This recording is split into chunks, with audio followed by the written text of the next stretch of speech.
Hey, I hope you're all doing well out there. This is your November market review. For those of you that have not watched these videos before, the reason that I put this video together is to give my clients the straightforward information about what's going on in the stock market, the economy, and ultimately how that affects their investments that I'm managing for them. So I have a few charts that I use to go through to explain in more detail about what's going on in the market and how that's affecting client accounts.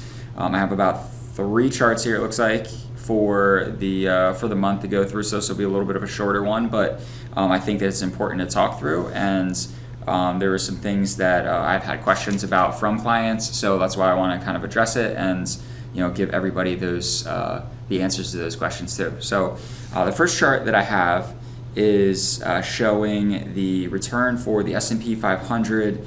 The total return going back through the beginning of this year. So the S&P is up 25% for the year. It's you can see even actually that little bump up that we had after the elections there earlier this month, which obviously, as everybody knows, the market had gone up a good amount here after the elections. It's up about 3.4% for the month. And obviously that's a nice positive bump to everybody's portfolio. So it's good to see that that stocks reacted the way that they did.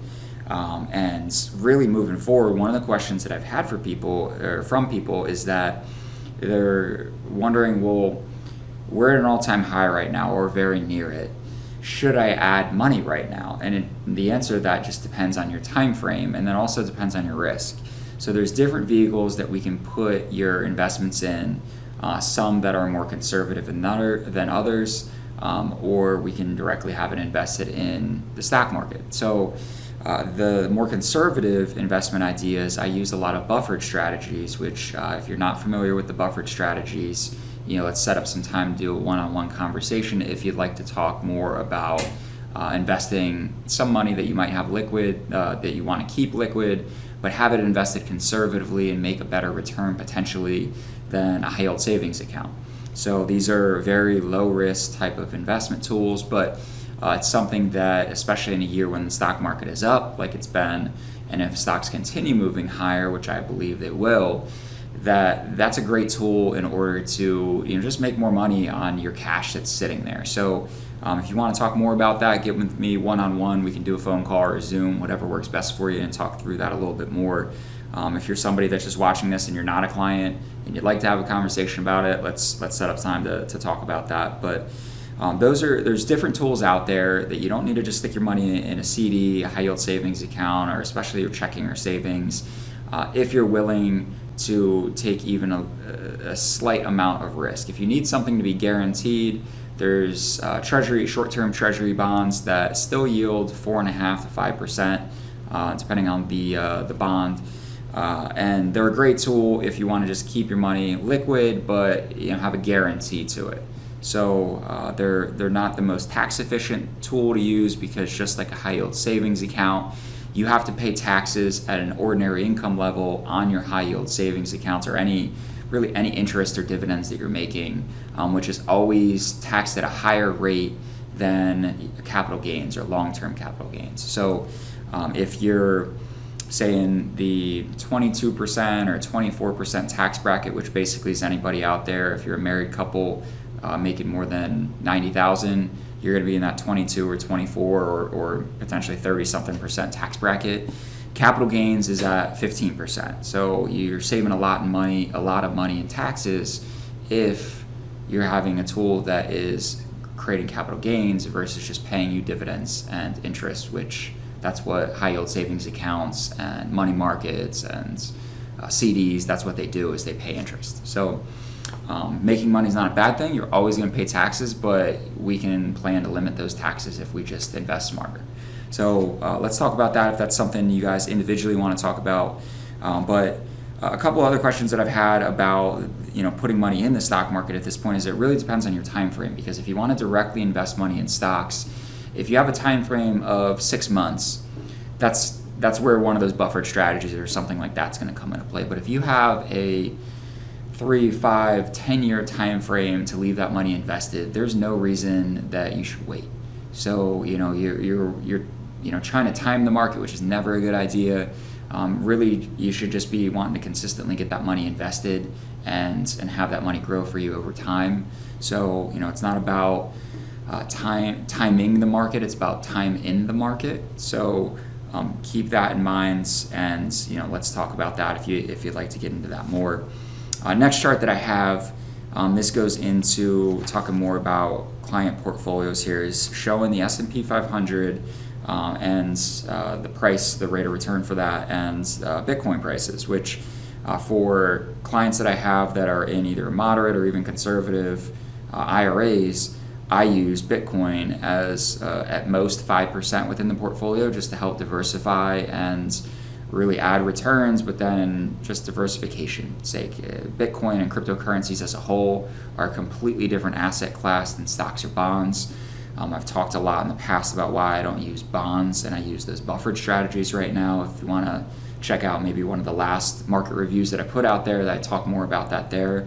But Bitcoin has done really, really well this year. It's up 127%. Stocks are up 25%, which is also really good. But one of the things that I'm looking at doing is, I haven't done this really this year, actually outside of, I believe it was actually in the spring, early springtime was the last time I made a rebalance with this. But what I'm going to do is rebalance and basically take some of those gains off the table. Bitcoin is near an all-time high right now at close to $100,000 per coin, and has gone up a ton since the election, which you can see that big spike in the chart there. The reason for that is because President-elect Trump has talked about that he's going to be more favorable to cryptocurrency and the industry as a whole, and put in proper regulation around it to help really with creating the framework for cryptocurrencies as an asset class. So which is only a good thing for anyone investing in cryptocurrencies, like us who are investing in Bitcoin. So, but at the same time, after that run up, it's only it only is diligent for me to just take some of those gains off the table. It's what I've been doing over the last couple years, because last year Bitcoin was up 150%. Added a lot to portfolios. We cut that position and took those gains as well. It's done it again this year. Same thing. I don't want that to become too big of the portfolio, because Bitcoin goes through dramatic fluctuations, and while it's been a great part of those portfolios, I don't want it to become too big of a part of those portfolios to where all of a sudden, if it drops off, and it's inevitable, that's going to drop off at some point. There's always the volatility with it. The likelihood is there'll be some 50% correction at some point, and if not more. And that's not what I want to see for your guys' portfolios, for you guys to have bigger, big fluctuations just because of one part of the portfolio. So that's something I'm likely to do here over the next few weeks. Another chart that I have here, and this is the last chart that I have actually, which I thought was really a good chart, and this is just something I kind of keep a general eye on, but I wanted to bring it up just so that way you guys get a good idea of where the market is, because people will always be like, well, stocks are just really expensive right now, and that's just because they're at an all-time high, which is actually an irrelevant measure of how stocks are doing, because really what matters is the price to earnings ratio, and especially the forward price to earnings ratio, and that's what companies are going to be making and expected to make as forward, the forward price to earnings ratio. So what it is a simple metric, taking the price of the market divided by the earnings of the market, or it could be an individual stock. In this case, we're looking at the market, and it divides that, and it creates a ratio of it. So here we can see on the line over the last 10 years, the fluctuation of the forward price to earnings ratio. In that gray little bar there in 2020, that's the recession that we had during COVID, and obviously the drop off in the price to earnings ratio, or the forward price to earnings ratio after that, and that was just because of a lot of estimates coming down and during COVID, because people were expecting that companies were going to make a lot less.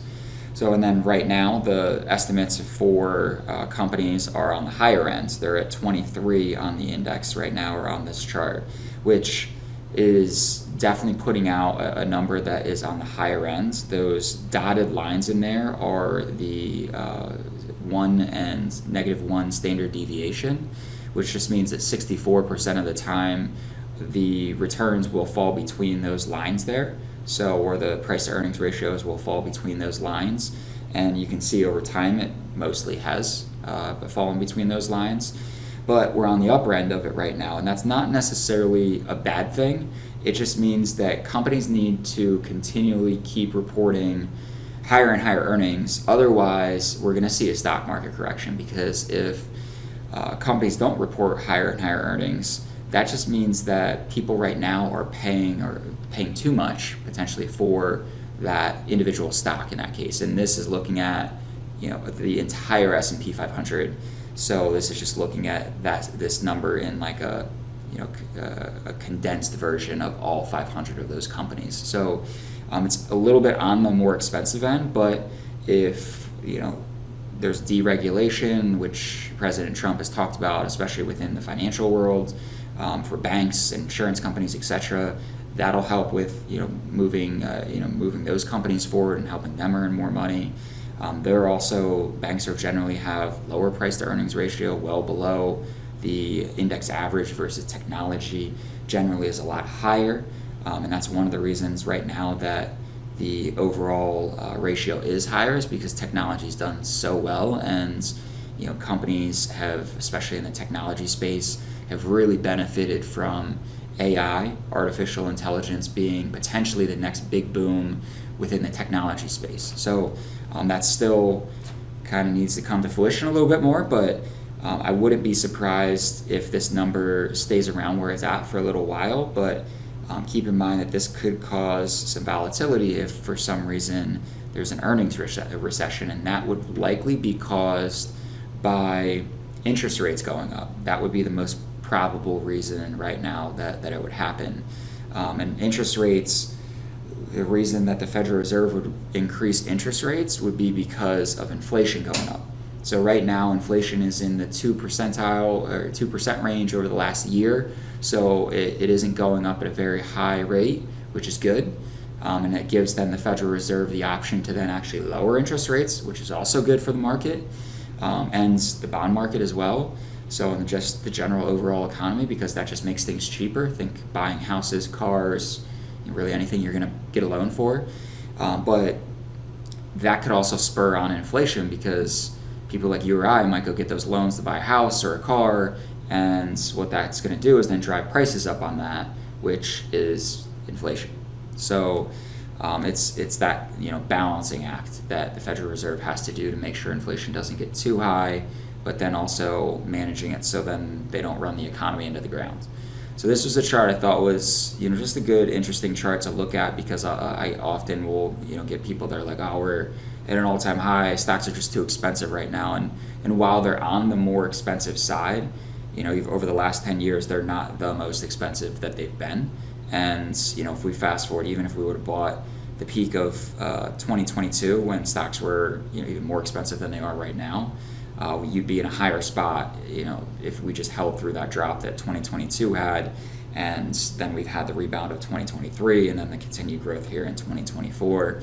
So if your time horizon, like I talked about before, is 3, 5, 10 years, it's still not a bad time. Stocks aren't overly, in that too expensive spot like they were in 2020 or 2019, really at the end of the year there. But that's it's all relative. So if you'd like to have a deeper conversation about it, I'd love to talk with you more about that. If you're thinking about adding more money, and we can talk specifically about your situation and where you're at. So those are the charts that I have for this month. I hope you guys are all enjoying a great Thanksgiving weekend, and I look forward to seeing those people in Pennsylvania that I'm going to do in-person reviews with the first couple weeks of the month. For those that want to do like a Zoom meeting or something like that, I'm going to be really busy the first couple weeks of the month, so I'm not likely to be able to do that in the first couple weeks of December, but the second half of December, probably like middle of December really would be better to do those reviews, or then maybe in January. Christmas time is obviously pretty chaotic for everybody, so but if you have questions, don't hesitate, call, text, email, happy to answer any questions. If you'd like to set up a meeting, just reach out to me, and happy to set up a Zoom meeting or something like that as well. So I appreciate you all taking the time to check me out. Until next time.